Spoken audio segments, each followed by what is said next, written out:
South Dakota Governor and author of Not My First Rodeo, conservative Kristi Noem. Great to see you, Governor. As illustrated in the preamble, Biden is not going to take no for an answer on climate change. Meanwhile, Democrats are silent on China, Governor, the world's largest CO2 emitter.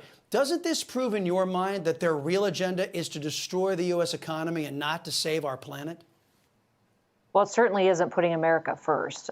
These policies will cripple us and it will hinder our economy while it ignores the big problem that China is to the CO2 situation in the world. So our state is very proud to be one of the top 5 environmentally friendly states in the country, but we do that by being an all of the above American energy supply supporter. We use it all. We're heavily reliant on hydropower, but also coal and oil and gas to get us to thrive and to lead the country with the strong economy that we have. And that really is what this America policy needs to be. Biden's missing it in his proposal. By what he's supporting here will not solve the problem, and it certainly won't help the families in this country. Yeah, in my state of Texas, we have clean burning natural gas, a 100-year supply of it, which would be negligible impact to the environment, yet they prohibit us from using it. And sad to say that the Republicans who run the state of Texas are falling in line and, of course, putting Texas lives at risk. As the rest of the nation is struggling, though, Governor, with record-breaking inflation and debt, South Dakota finished their last fiscal year with, check this out, $115 million surplus. You also have the fastest growing incomes of any state in the nation. Doesn't this make the conservative governance of your state superior to destinations like California, Illinois, and New York? Oh, absolutely. You know, we've talked about it for years. What we did here in South Dakota, though, since I've been governor, is we just did what Republicans say they believe. We just put it into policy, into action, and now we are thriving because of it. We broke records in sales tax revenue here in South Dakota, which is remarkable. But, you know, you have to remember, we don't have an income tax in South Dakota. No corporate income tax, no personal property taxes.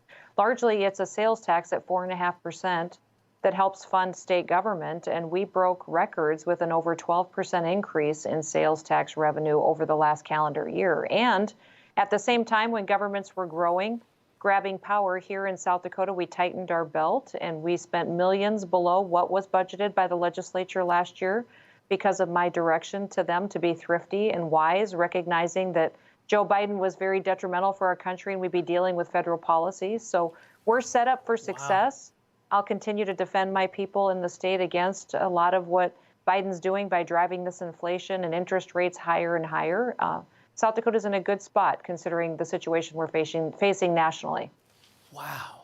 What a contrast, Governor, between the way Democrats run government. Whenever the people are hurting, Democrats increase spending in government so they never have to take a haircut. Boy, isn't it great to see government have some pain along with the rest of our people when times are tough. I want to pay attention to the culture if we could. NCAA has nominated former University of Pennsylvania swimmer and biological male Lia Thomas for Woman of the Year.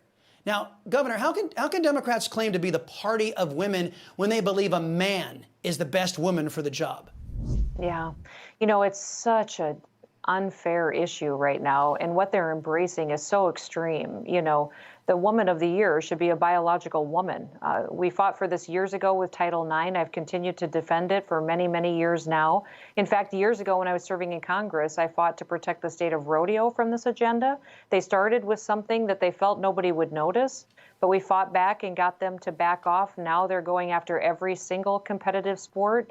And this is the worst example right now. What they're doing here to take away a fair competition for women is detrimental to the future of this country, because erasing gender the way that they are creates an unfair environment that doesn't allow our girls to grow up, compete, show success, and possibly pursue professional sports if they'd like to.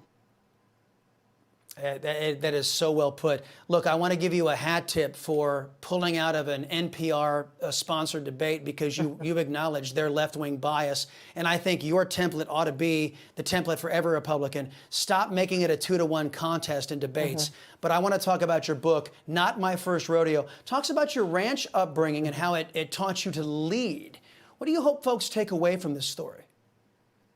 Well, first, I hope they take away and understand the life of South Dakota and what the people here have done the last several years to really be a hope to the country. But, I think a lot of people first heard my name during the pandemic. I didn't know who I was until they saw Elizabeth Warren and Rachel Maddow going after me night after night on the national news for the decisions that I was making in the state.